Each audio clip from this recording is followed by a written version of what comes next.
During that sexual relationship, Ms. Hanneman, did the defendant ever put his hand or hands to your neck and in any way restrict the amount of air you were able to breathe? Yeah. That he observed Mr. Tate commit the murder, the strangulation. And he saw his best friend, the defendant, with Olivia in a stranglehold. Teenage girl killed in Kenosha County last week met her killer online. 19-year-old Daniel Tate is accused of killing her. 17-year-old Jamari Cook is accused of helping hide her body. 17-year-old Jamari Cook had his head down as he was charged with hiding a corpse as party to a crime. Her body was found Monday afternoon. Police say the circumstances surrounding her death remain suspicious. This is based largely on the confession of Kenosha Bradford High School senior Jamari Cook. He then told investigators he decided to help hide her body because he figured there was no going back now. The Indian Trail High School student's body was found in a ditch. In July of the year 2017, a 19-year-old man named Daniel Tate strangled to death a 17-year-old girl named Olivia Mackay on a beach on the western shore of Lake Michigan in Kenosha, Wisconsin. He had just met the girl a couple of hours before. When asked by a friend why he had committed the crime, he said simply that he wanted to flip the girl's car for money. He and the friend discarded her body. In July of 2018, Tate went on trial for Olivia's murder.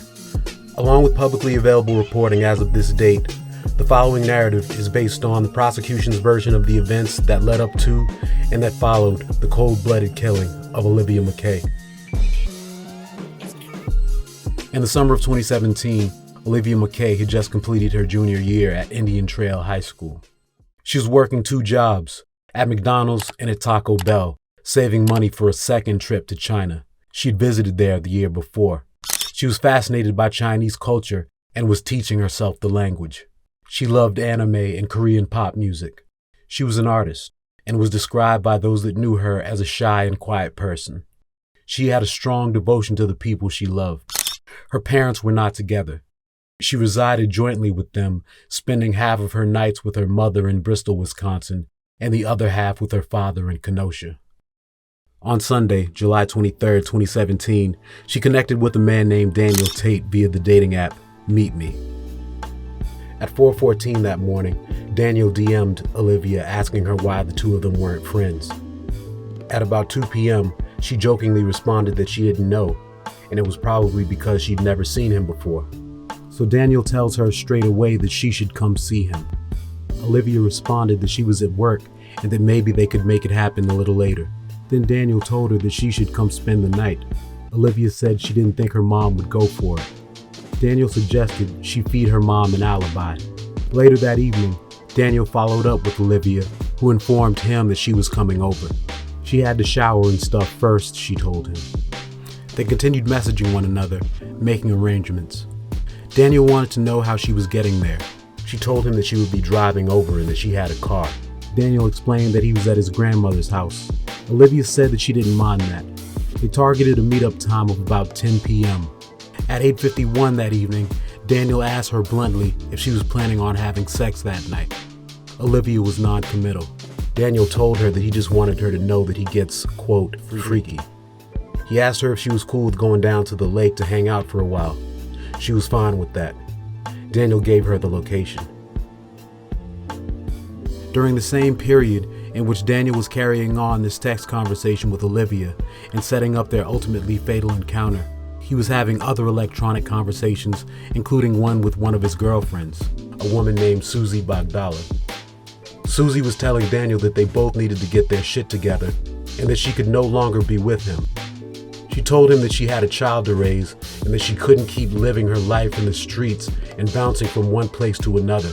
Daniel told her, and his response at 3 p.m. during the same times, Olivia's saying, hey, I'm on my shift, and he's saying, come over, stay over. He says to Susie Bogdala, we can do it quick as fuck. I just gotta grip a steamer or two, I just have to steal a car or two and get a job. So we know at 3, while he's having these conversations with Olivia, he is telling one of the women he's interested in and wants to be with, I need to steal a car. Daniel had lived a rather unsettled life up to this point.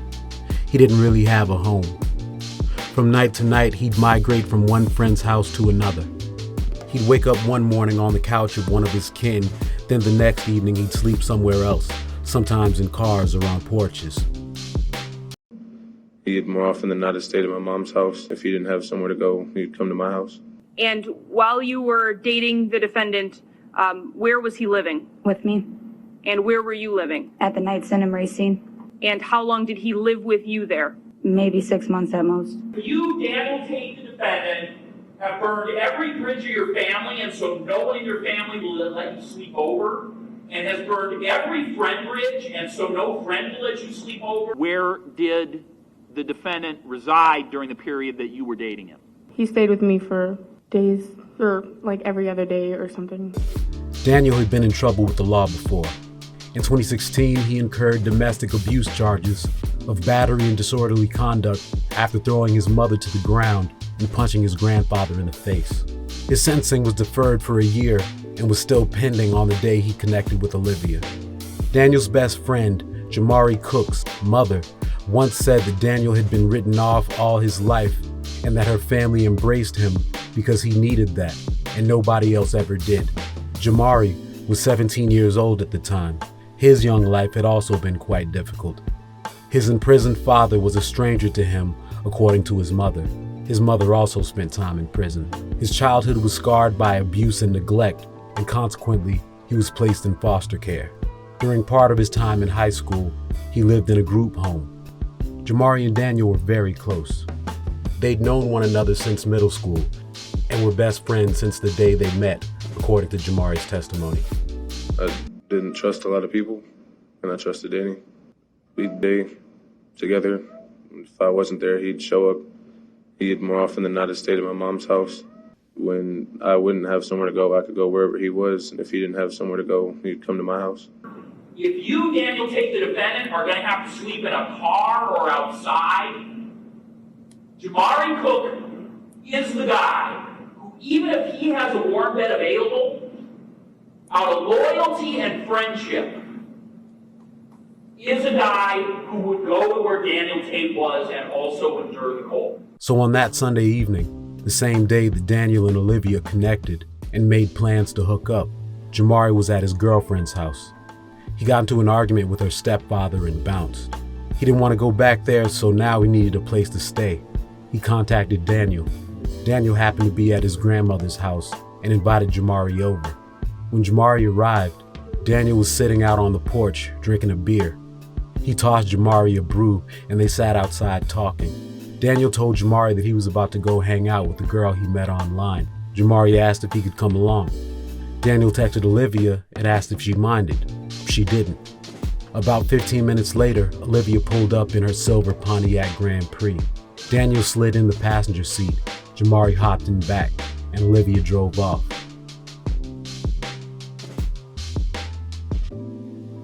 They cruised around for a while, from Kenosha to Racine and back to Kenosha.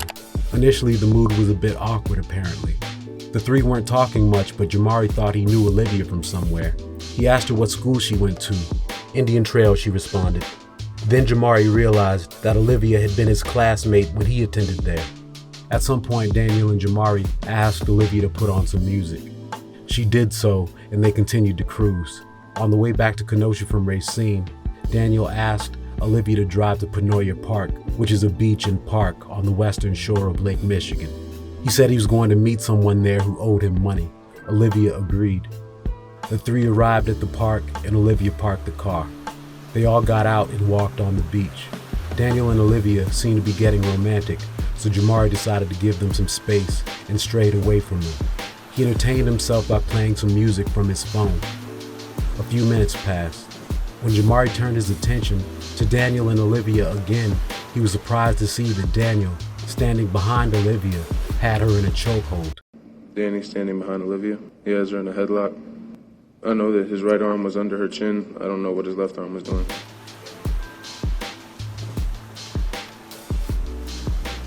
During his testimony, Jamari told the jury that he was confused by what he saw. He said he was in shock. He would tell police later that he froze. And recalling the incident to his mother after the fact, he said to her, "I couldn't move, Mom. I couldn't move." In an interview with police later, he said that Daniel lifted Olivia off the ground as he held her in the sleeper hold.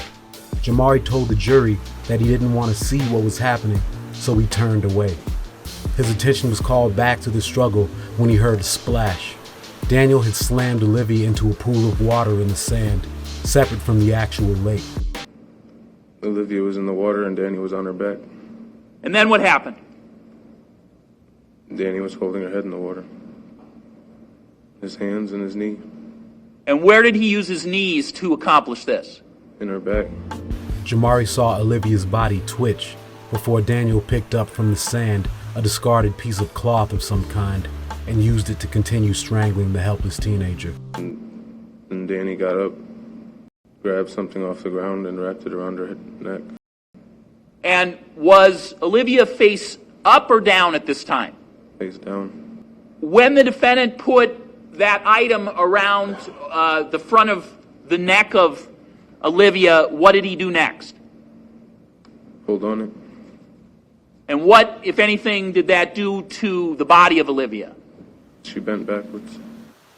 In his police interview, Jamari said that Daniel choked Olivia with the cloth for what seemed like 5 minutes.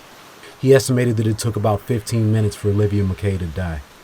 Jamari never moved closer to Daniel and Olivia or attempted to intervene in any way, according to his testimony. Then, as Olivia lay lifeless in the shallow pool of water, Daniel took a hold of her hair and began to drag her.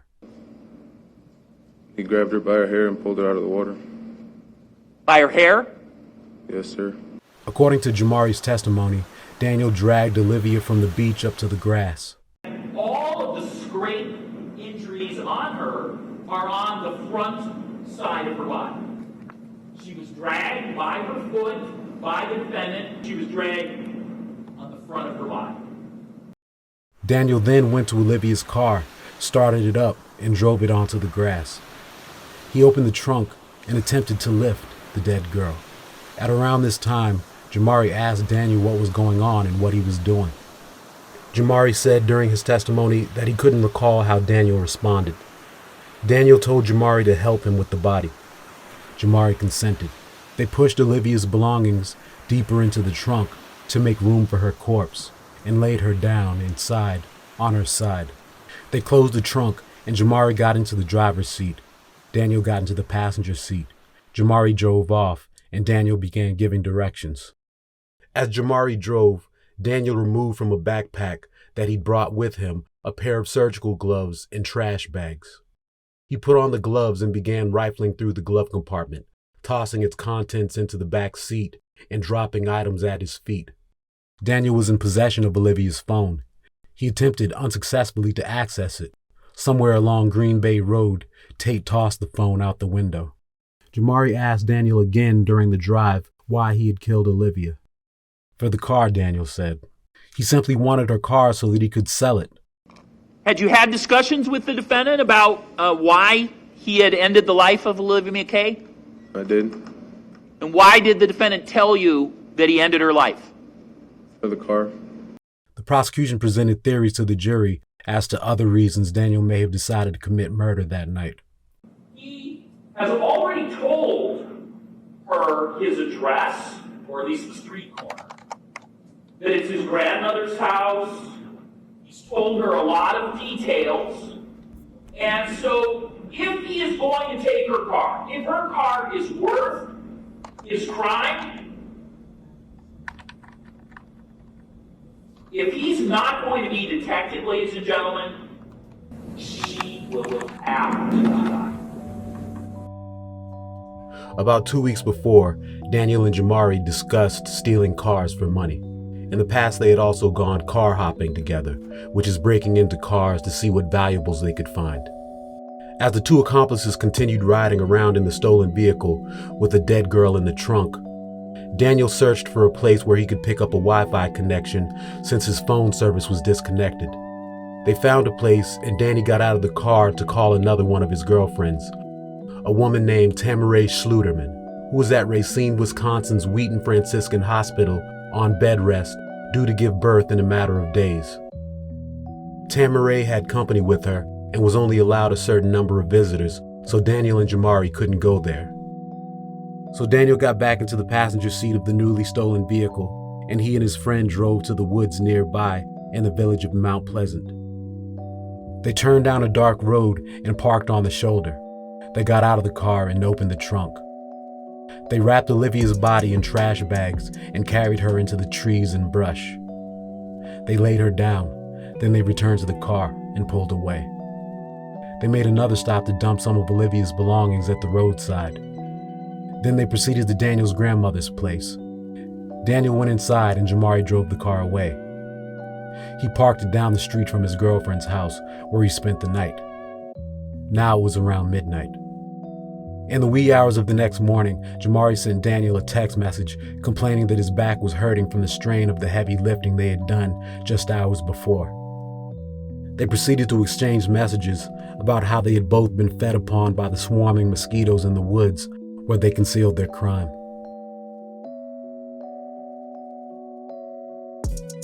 Also among the electronic conversations Daniel had that morning, he corresponded with his pregnant girlfriend in the hospital. He told her that he had a secret that he needed to share with her.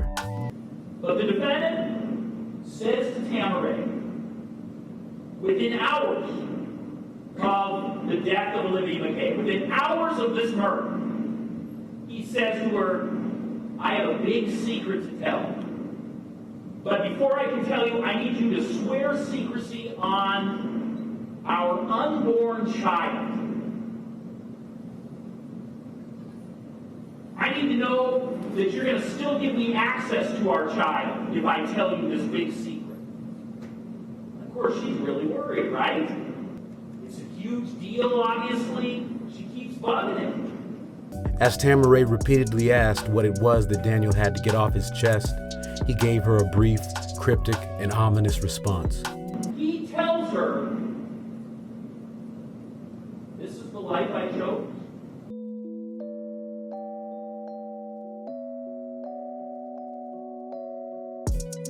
Later that morning, Jamari hopped back into the car and drove over to pick up Daniel. Then they drove back to the hospital in Racine. This video shows the two exiting the car in the hospital parking lot.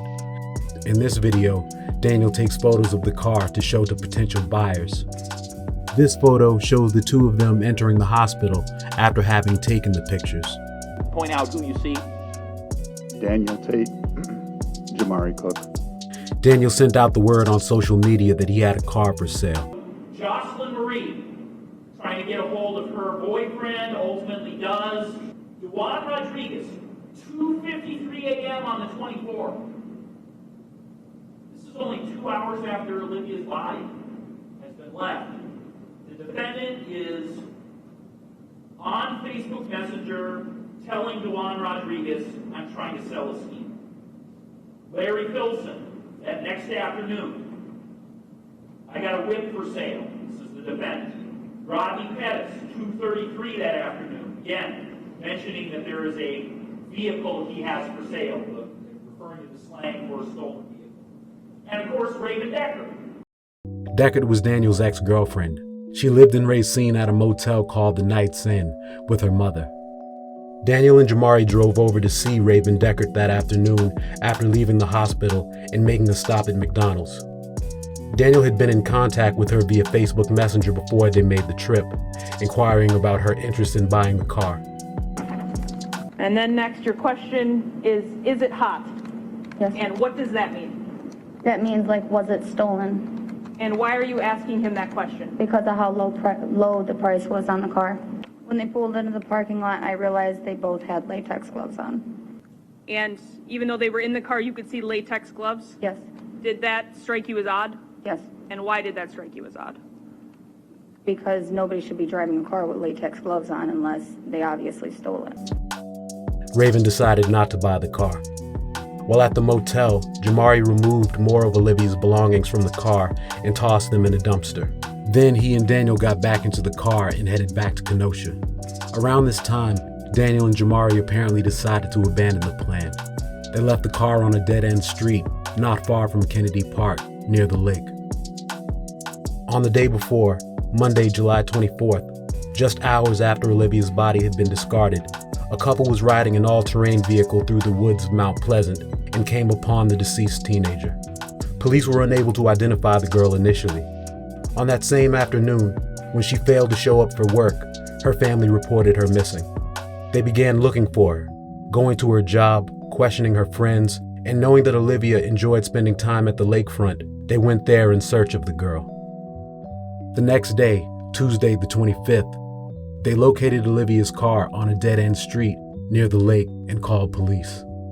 The responding Kenosha police officer investigated the abandoned vehicle, but knew something that Olivia's family was unaware of: that the body of a young girl had been discovered the day before in the woods of Mount Pleasant. Kenosha police brought Olivia's family into contact with the Mount Pleasant police, who showed Olivia's parents a photo of their deceased daughter. In the following days, Daniel's daughter was born. He was staying at the hospital with his girlfriend, and Jamari was sleeping at his girlfriend's house and alternately at his mother's. Police subpoenaed records of Olivia's contacts on Meet Me, which led them to the name of Daniel Tate. On August 3rd, about a week and a half after Olivia was killed, Jamari got a message from Daniel. Daniel said that the police were looking for him at his grandmother's place. The two friends met up to strategize. They put their heads together and came up with a cover story to which they would both stick should either of them be picked up by the police. According to their story, they hadn't been to the beach. Daniel had planned to meet up with a girl he met online, but she stood him up, said their story.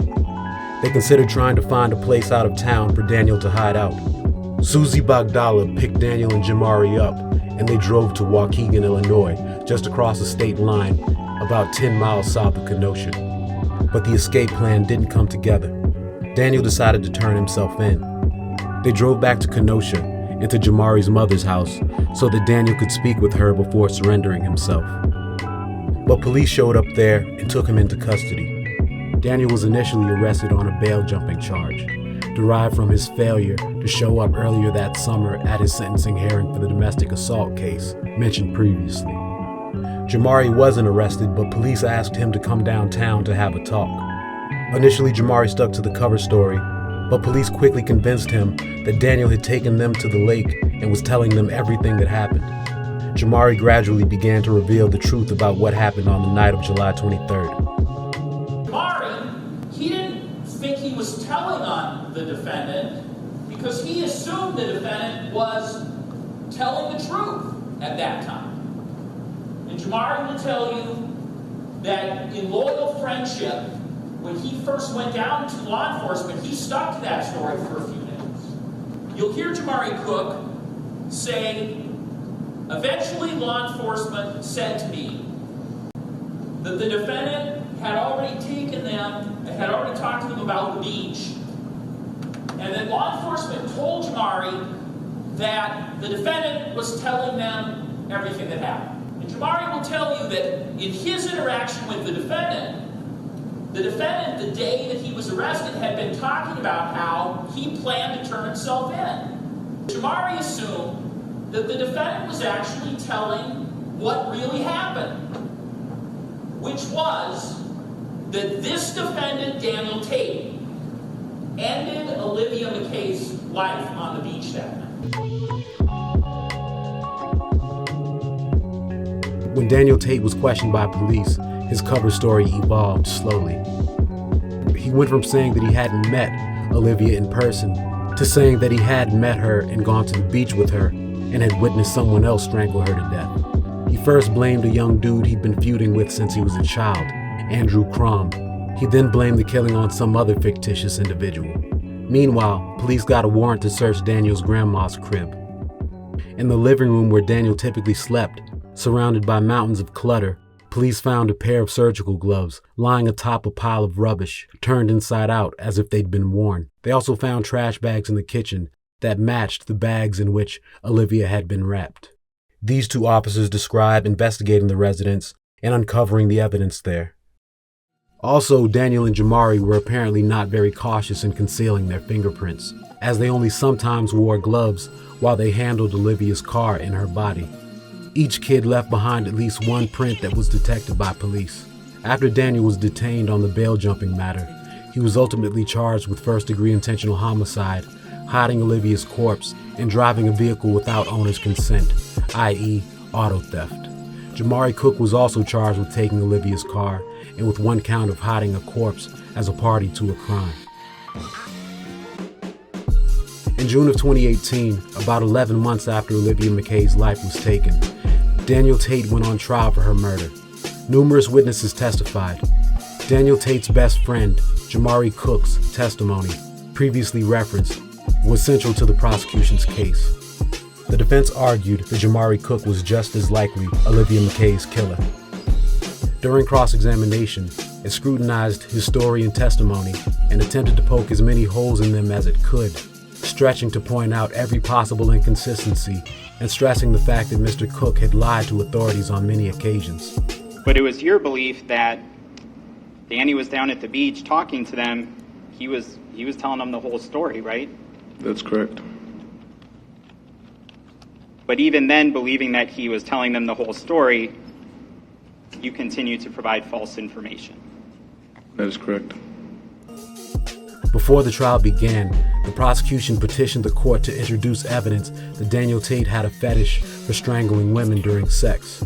The judge agreed that the evidence was relevant, and during trial, the prosecution called to the stand several of the defendant's former lovers to testify about how Daniel had choked them whilst in the midst of coitus, or that he'd expressed an interest in doing so.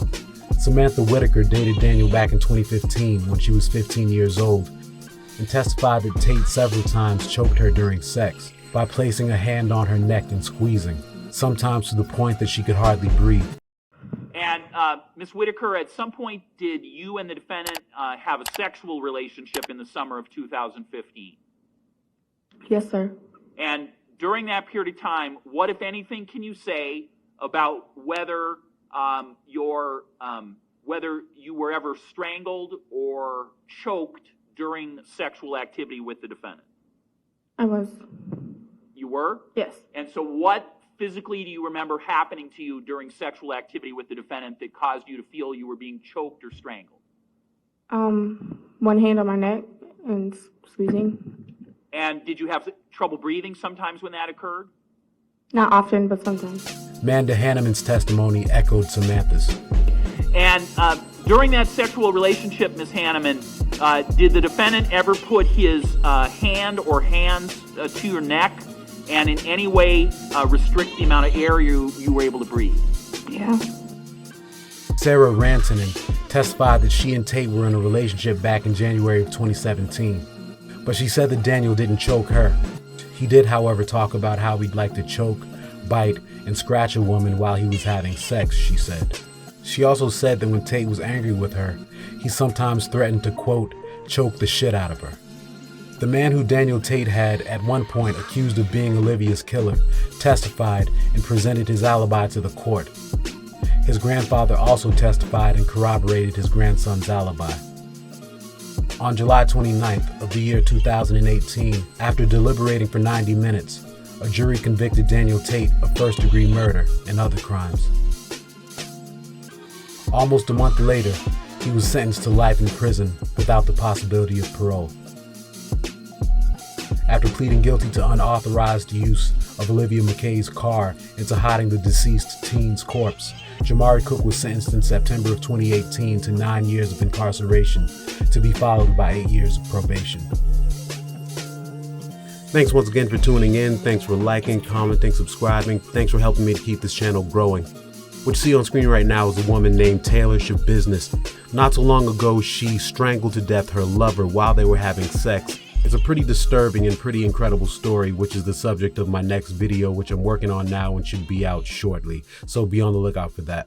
Once again, thank you guys for watching. Until the next time, peace.